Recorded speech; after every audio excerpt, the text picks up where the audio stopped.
नमस्कार मित्रों, मैं राजपाल गोस्वामी आपके अपने YouTube channel let's start geography में आपका हार्दिक स्वागत करता हूं। तो आज भारत के भूगोल की सीरीज के अंदर भारत के वनस्पति का विस्तार से अध्ययन करेंगे। तो वनस्पति को कितने वर्गों में वर्गीकृत किया गया है, किन किन आधारों पर किया गया है, वनों को कौन कौन से कारक हैं वो प्रमुख रूप से क्या करते हैं, प्रभावित करते हैं। इसके अलावा शोला वन क्या है और रीड और फर्स्ट ग्रेड में आए हुए कुछ महत्वपूर्ण प्रश्नों पर भी डिस्कस करेंगे। इसके अलावा यानी वन रिपोर्ट 2019 के अनुसार भारत और राजस्थान में वनों में कितनी वृद्धि हुई है, अब कितने प्रतिशत, उसका विस्तार से अध्ययन करेंगे।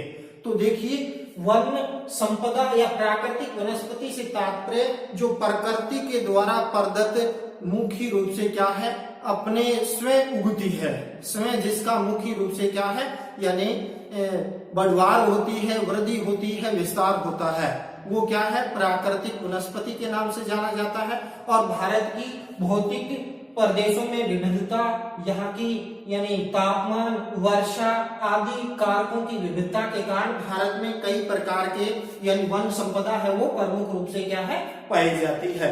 भारतीय वन संपदा का यदि हम वर्गीकरण करना चाहें तो ग्लोब के अंदर यदि हम देखें,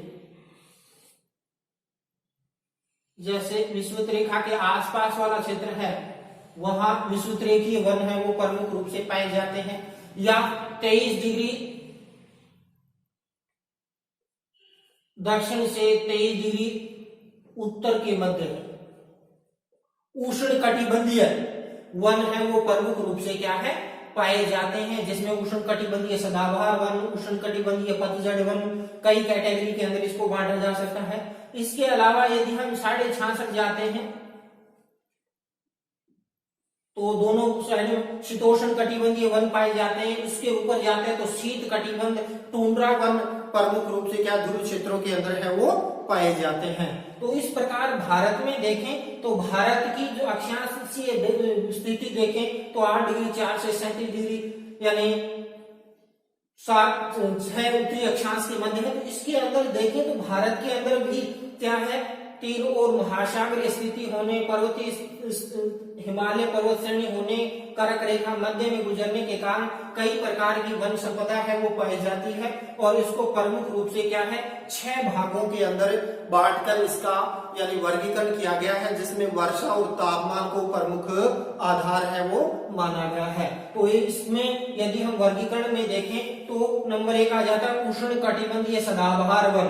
तो पहले अपने भारत के मैप में देखेंगे, फिर इनका विस्तार से अध्ययन करेंगे। तो उष्ण कटिबंधीय सदाबहार वन है वो मुख्य रूप से क्या है, पश्चिमी घाट के पश्चिमी ढालों के ऊपर, इसके अलावा उत्तर पूर्व क्षेत्रों के अंदर प्रमुख रूप से क्या है, पाए जाते हैं। इसके अलावा आपका अंडमान निकोबार द्वीप समूह में ये वन वो पाए जाते हैं। इसके अलावा आर्द्र मानसूनी वन यानी मानसूनी वन भारत में सबसे ज्यादा क्षेत्र में पाए जाते हैं, जिसको 2 कैटेगरी में बांटा। आर्द्र मानसूनी वन यानी भारत का जो ये बेल्ट है, ये आर्द्र मानसूनी वन के अंदर प्रमुख रूप से क्या है, आ जाता है। यूं कहें कि यानी भारत का जो पूर्वी भाग है वो क्या है, आर्द्र मानसूनी वन आ जाता है ठेठ तक। और इसके पश्चिम में जाते हैं तो शुष्क मानसूनी वन या जिसको पतझड़ वन के नाम से जाना जाता है, ये वन यानी इस जो आर्द्र वन के पश्चिम दिशा के अंदर है यानी इसके समानांतर है वो प्रमुख रूप से क्या है, फैले हुए हैं। फिर बात करते हैं मरुस्थलीय वन की। तो मरुस्थलीय वन है उत्तर यानी पश्चिमी गुजरात से लेकर पश्चिमी राजस्थान, इधर हरियाणा पंजाब क्षेत्र के अंदर प्रमुख रूप से क्या है, फैला हुआ है। इसके अलावा कुछ ये पश्चिमी घाट पूर्वी घाट के वृष्टि छाया क्षेत्र के अंदर भी पाया जाता है। इसके अलावा यदि हम ज्वारीय वन की बात करते हैं तो ज्वारीय वन है ये कृष्णा गोदावरी का डेल्टाई, गंगा ब्रह्मपुत्र का डेल्टा, कावेरी का डेल्टाई और कुछ मुख्य रूप से क्या इस क्षेत्र के अंदर यानी ये ज्वारीय वन है वो पाए जाते हैं। इसके अलावा पर्वतीय वनों की यदि हम बात करते हैं तो भारत में जम्मू कश्मीर, उत्तराखंड, हिमाचल प्रदेश, सिक्किम और अरुणाचल प्रदेश इस क्षेत्र के अंदर पर्वतीय वन है वो प्रमुख रूप से पाए जाते हैं।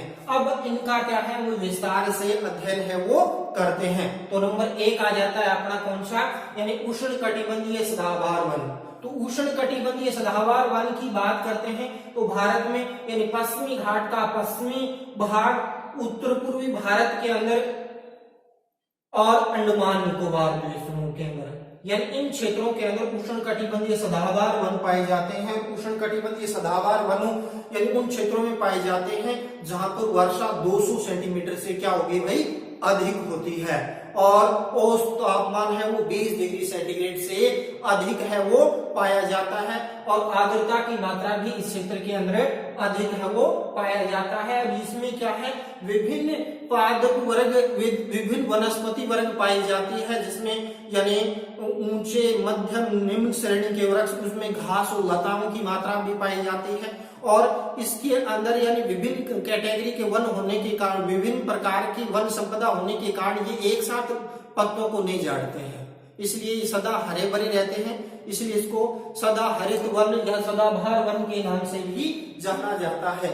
इन वृक्षों के अंदर यदि हम बात करते हैं तो यानी इसका दोहन बहुत कम हुआ है। इसका मुख्य रीजन है कि इन वनों के अंदर यानी कई प्रकार के वृक्ष यानी गुम्फित रूप में मिलते हैं, और जिसके कारण यानी इनका दोहन है वो कम हुआ है। और ये उष्णकटिबंधीय सदाबहार वनों की यदि हम भारत में बात करते हैं तो इसके प्रमुख वृक्षों में मोहगनी आ जाता है, अम्बोनी आ जाता है, रोजवुड आ जाता है, लोकास्ट आ जाता है, और आयरनवुड, नारियल, सिंकोना जैसे वृक्ष हैं वो प्रमुख रूप से उष्णकटिबंधीय सदाबहार वनों के अंदर आते हैं। इसके अलावा दूसरा यदि हम बात करते हैं आर्द्र मानसूनी वन, तो आर्द्र मानसूनी वन की यदि हम बात करते हैं तो यानी उत्तर के अंदर यानी झारखंड, छत्तीसगढ़ और बिहार से लेकर पश्चिम बंगाल, उत्तर प्रदेश, मध्य प्रदेश का जो तराई वाला जो क्षेत्र है, और इस क्षेत्र के अंदर ठेठ यानी आपका उड़ीसा वाला जो क्षेत्र है, यहाँ तक ये क्षेत्र में प्रमुख रूप से क्या आर्द्र मानसूनी वन है वो पाए जाते हैं।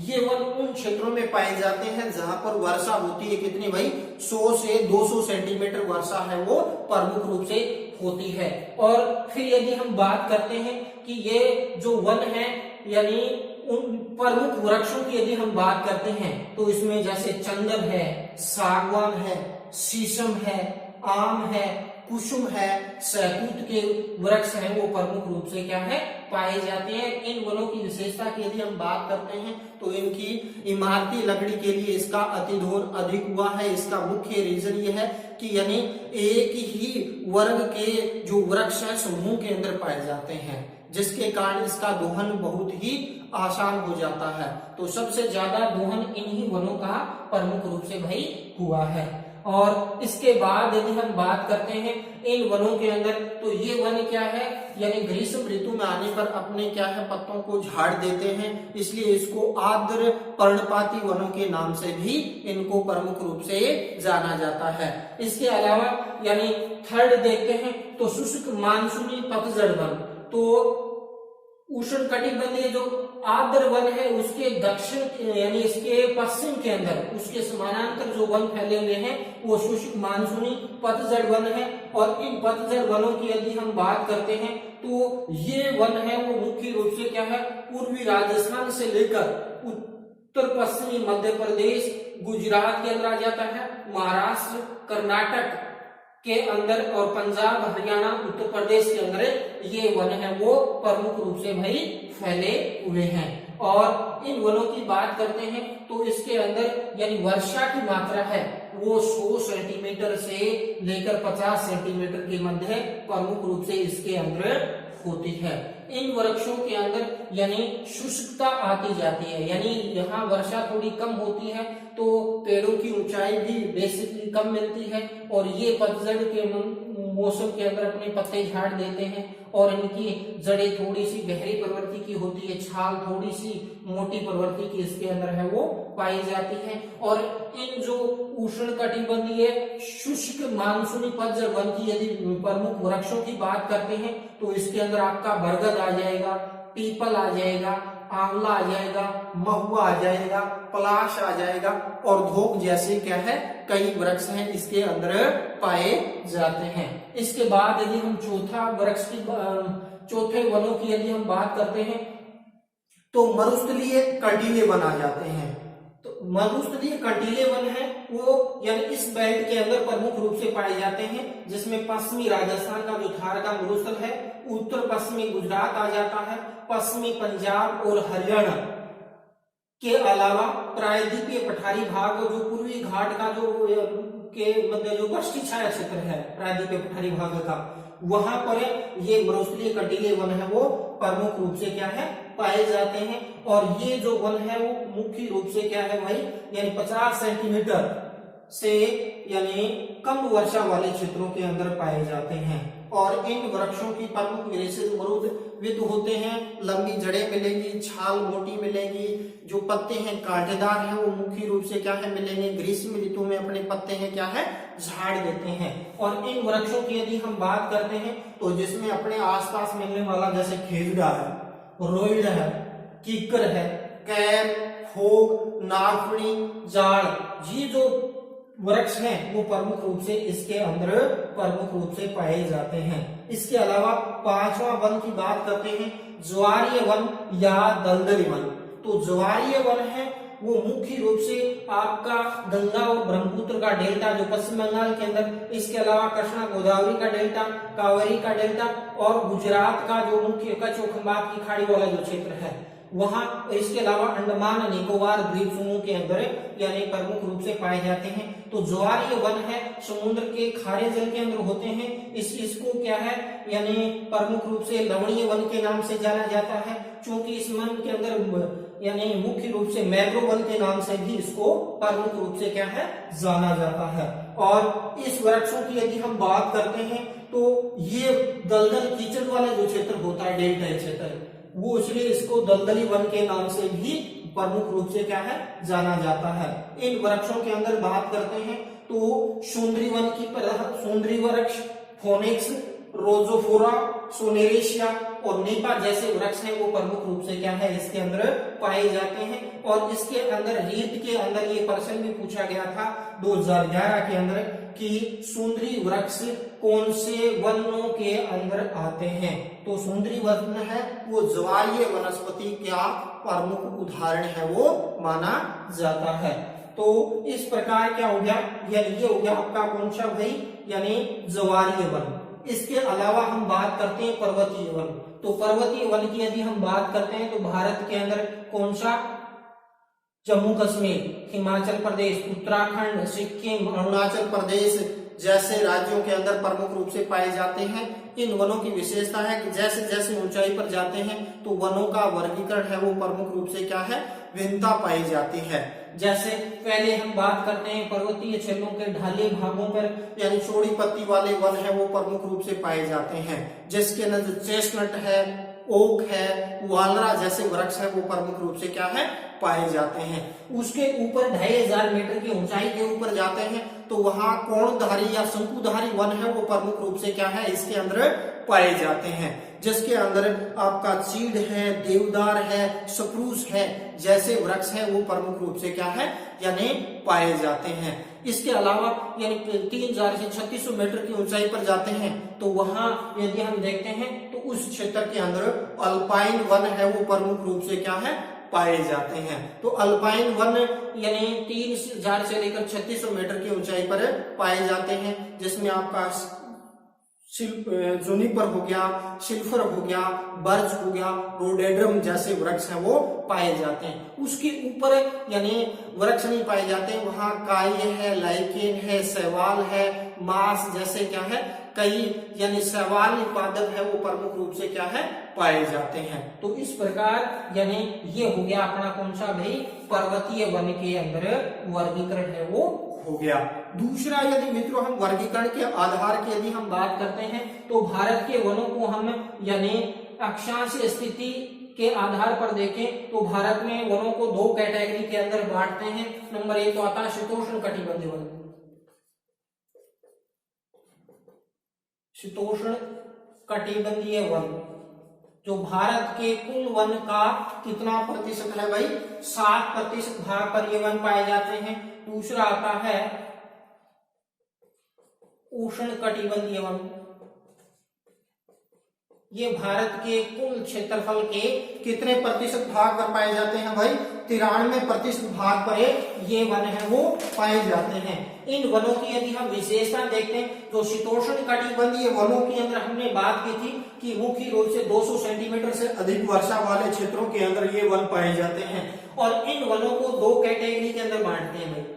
एक तो क्या होगा, यानी ऊंचे पर्वतीय क्षेत्रों में पाए जाने वाले जो कोणधारी वन है वो शीतोष्ण कटिबंधीय वन के अंदर शामिल करते हैं। और यानी कुल 7 में से 3% तो कौन से कोणधारी वन है वो पाए जाते हैं। इसके अलावा जो 4% वन है, 4% वन सोड़ी पत्ती वाले वन, कौन सी, सोड़ी पत्ती वाले वन पाए जाते हैं। 4%। 3% कौन थे, कोणधारी वन है वो पाए जाते हैं।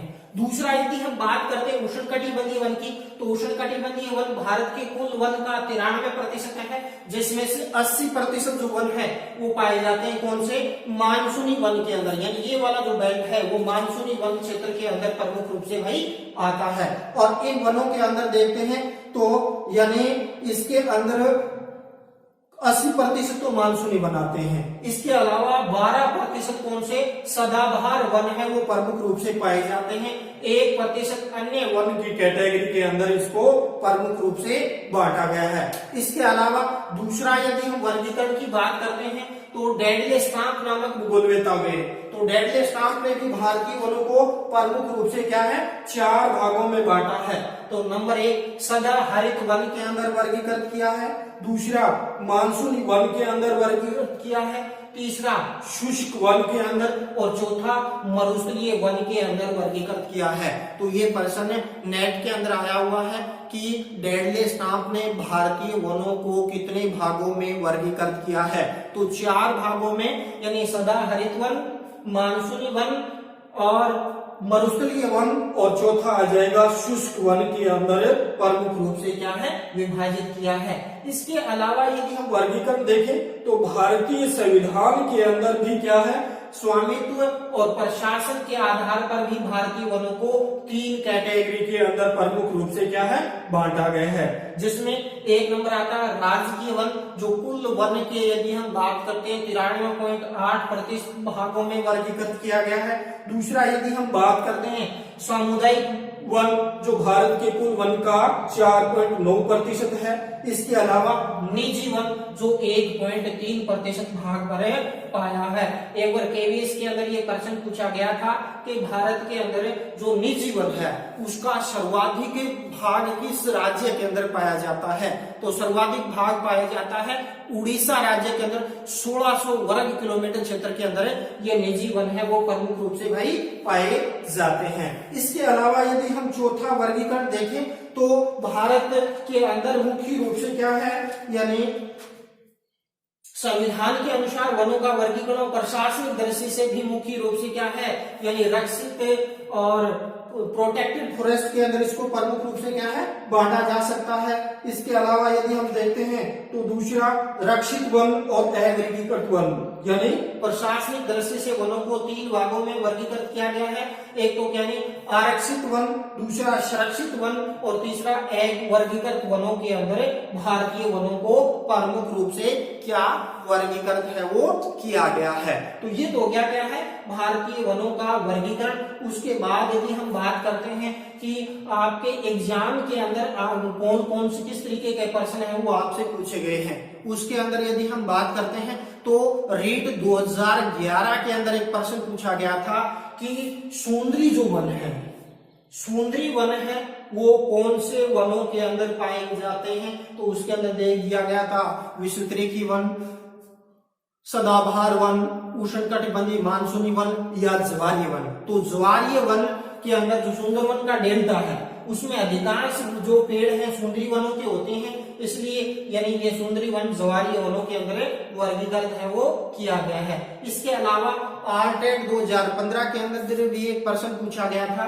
इसके अंदर क्वेश्चन ये पूछा गया कि भारत में उष्णकटिबंधीय सदाबहार वन निम्न में से कौन से क्षेत्र में पाए जाते हैं। तो उसमें एक ऑप्शन दिया हुआ था यानी उत्तर पूर्वी क्षेत्र, नंबर 2 यानी आपका दक्षिणी प्रायद्वीपीय पठारी प्रदेश, तीसरा दिया हुआ उत्तरी पर्वतीय प्रदेश, और इस प्रकार से वर्गीकरण किया गया था। तो इसमें ये पश्चिमी घाट और इस क्षेत्र में पाए जाते हैं। तो ऑप्शन ये दिया हुआ उत्तरी पूर्वी क्षेत्र के अंदर यानी उष्णकटिबंधीय सदाबहार वन है वो प्रमुख रूप से क्या है भाई पाए जाते हैं। इसके अलावा यानी केवीएस के अंदर एक प्रश्न पूछा गया था कि भारत में सर्वाधिक क्षेत्रफल पर पाए जाने वाले वन कौन से हैं, जिसमें ऑप्शन सदाबहार वन दिया हुआ था, यानी मानसूनी वन दिया हुआ था, ज्वारीय वन भी दिया हुआ था और पर्वतीय वन। तो भारत में यानी कुल वन का जो हमने वर्गीकरण देखा था 80% वन है वो क्या है मानसूनी वर्ग के अंदर प्रमुख रूप से क्या है भाई आते हैं। तो ये तो हो गया क्या है यानी 2-4%। इसके अलावा हम देखते हैं कि वनों को सुरक्षित करने के लिए यानी वन महोत्सव बनाया जाता है। तो वन महोत्सव की शुरुआत है वो जुलाई 1952 के अंदर के.एस. मुंशी के सुझाव के आधार पर यानी प्रति वर्ष जुलाई के प्रथम सप्ताह के अंदर क्या है वन महोत्सव है वो प्रमुख रूप से क्या है भाई बनाया जाता है। इसके अलावा यानी इसमें वन से संबंधित प्रश्न पूछ लिया जाता है कि भारत की प्रथम राष्ट्रीय वन नीति कब बनाई गई। तो भारत की प्रथम राष्ट्रीय वन नीति 1894 के अंदर बनाई गई। इसके बाद प्रश्न इस प्रकार भी पूछा गया है कि कौन सी वन नीति के अंदर भारत के कुल भौगोलिक क्षेत्र के 33% भाग पर वन होने चाहिए। तो भारत की स्वतंत्रता के बाद जो प्रथम वन नीति थी 1933 उसके यानी 1952 उसमें 33% भूभाग पर वन होना अनिवार्य प्रमुख रूप से क्या यानी रखा गया कि इसके लिए सतत प्रयास है वो प्रमुख रूप से क्या है किए गए। और वन नीति 1952 के अंदर संशोधन हुआ, एक नई वन नीति 1988 के अंदर परिशोधित है वो प्रमुख रूप से वही की गई। इसके अलावा राष्ट्रीय वन आयोग का गठन किया गया था 7 फरवरी 2003।